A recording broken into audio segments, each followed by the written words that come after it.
প্রকাশ হলো।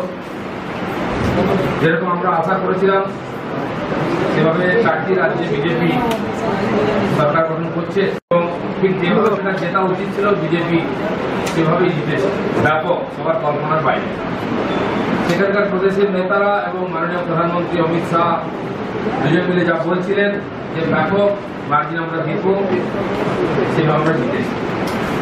ভারতবর্ষের রাজনীতিতে নতুন ধারা যুক্ত হয়ে গেছে, উন্নয়নের রাজনীতি, বিকাশের রাজনীতি। সারা দেশ তাকে স্বীকার করেছে। মাননীয় প্রধানমন্ত্রী নরেন্দ্র মোদীর যে নেতৃত্ব ক্ষমতা, মাননীয় অমিত শাহের যে সংগঠন কুশলতা এবং শারীরিকভাবে বিজেপির সমস্ত কর্মী নেতাদের যে প্রচেষ্টা, পরিশ্রম, তার ফল হচ্ছে এবারে নির্বাচন। সারা দেশে তার প্রভাব পড়ছে, পড়বেও। আঞ্চলিক দলগুলি আস্তে আস্তে আর গৌণ হয়ে যাচ্ছে, তাদের গুরুত্ব ভারতীয় রাজনীতিতে হারিয়ে যাচ্ছে আস্তে আস্তে। কংগ্রেস কোথাও কোথাও ছোট ছোট রাজ্যগুলোতে নিজের অস্তিত্ব টিকে রেখেছে। ভারতীয় জনতা পার্টি এককভাবে সারা ভারতবর্ষ করে আছে। পশ্চিমবাংলার রাজনীতিতে যে ধরনের এখনো রাজনীতি চলছে তারও পরিবর্তন হবেই। মাননীয় নরেন্দ্র মোদী যে ঐতিহাসিক সিদ্ধান্ত নিয়েছিলেন নোট বদল করে এবং তার আগে পাকিস্তানের সার্জিক্যাল স্ট্রাইক করে, এই দুটি ঘটনা নিয়ে খুব চর্চা হয়েছে। বিরোধী দলের কিছু নেতা নেত্রী এর বিরোধিতা করেছিলেন, বিশেষ করে নোট বদলকে কেন্দ্র করে।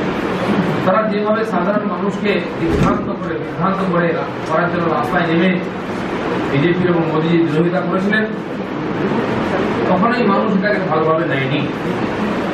আমার বক্তব্য, মমতা ব্যানার্জি এবং তার যে সঙ্গীরা নোট বদলের ঘটনাকে কেন্দ্র করে মোদীর বিরোধিতা করে রাস্তায় নেমে মানুষকে বিভ্রান্ত করেছিলেন, আজকে তাদের যদি সৎসাহস থাকে তারা মানুষের কাছে ক্ষমা চেয়ে নেই। মমতা ব্যানার্জির একটা সময় এসছে চৌরাস্তায় দাঁড়িয়ে হাত জোর করে ভারতের নাগরিকের কাছ থেকে ক্ষমা চাওয়ার। কেন? তিনি দেশের বিকাশে বাধা দিয়েছিলেন। মোদীজির বিরোধিতা করতে গিয়ে ভারতবর্ষের যে উন্নয়ন তাতে উনি বাধা সৃষ্টি করেছেন, মানুষকে ভুল বুঝিয়েছেন, সেই জন্য তারা কি ক্ষমা চাওয়ার দরকার। সমস্ত জল্পনাকে ভুল প্রমাণিত করে বিজেপি ব্যাপক বরিষ্ঠতা দিয়ে জিতেছে।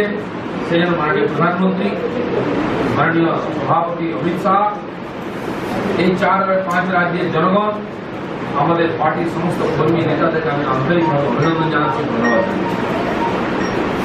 প্রেস মিডিয়া আজকে রাজনীতির একটা অঙ্গ, সমাজের একটা অঙ্গ।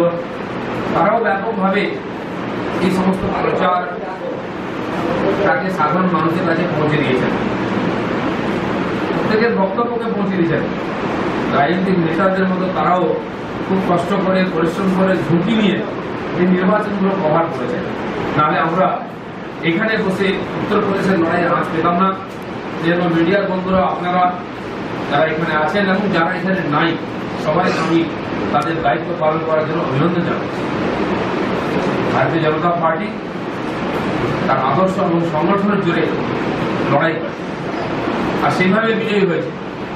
কিন্তু তার উপরে যেটা যুক্ত হয়েছে অধিক, সেটা মাননীয় মোদীর নেতৃত্ব। এটা কেবল ভারতবর্ষে না, আজকে বিশ্বের পরিপ্রেক্ষিতে মাননীয় মোদীর সমান নেতৃত্ব সম্ভব কোথাও নাই। 125 কোটি দেশের লোকের যে নেতা, তিনি আজকে বিশ্ব নেতা হিসাবে নিজেকে প্রমাণিত করেছেন। তাতে যেমন ভারতবর্ষের সার্বিকভাবে উন্নয়ন সম্মান বেড়েছে, বিশ্বে আমাদের সম্মান বেড়েছে এবং বিশ্বের বহু দেশ উন্নয়নের রাজনীতি কেমন হতে পারে সেটাকে উদাহরণ হিসাবে মেনে নিয়েছে। এটা একটা নতুন পাওনা এবারে নির্বাচন। বাংলার রাজনীতিতে আমরা বিরাট চ্যালেঞ্জ নিয়ে কাজ করছি। ভারতীয় জনতা পার্টির গুনতিতে দেখলে 2জন এমপি, 3জন এমএলএ আমরা আছি। কিন্তু বর্তমান পরিস্থিতিতে সংখ্যার বিচার না করে যদি শক্তির বিচার করা হয়, পশ্চিমবাংলায় দ্বিতীয় শক্তি হিসেবে আমরা আজকে নিজেকে প্রতিষ্ঠিত করেছি এবং নিরন্তর যারা 1 নম্বর আছে তাদের কাছে পৌঁছবার চেষ্টা করছি। সমস্ত জায়গায় সাধারণ মানুষের মনের ইচ্ছাকে রূপ দিয়ে জনগণের স্বার্থে আন্দোলন এবং সংগঠনের দ্বারা নিজেকে শক্তিশালী করে আর যোগ্য বিরোধী হিসেবে প্রতিপন্ন করার চেষ্টা করছি। এই কয়েকটি কথা বলার ছিল।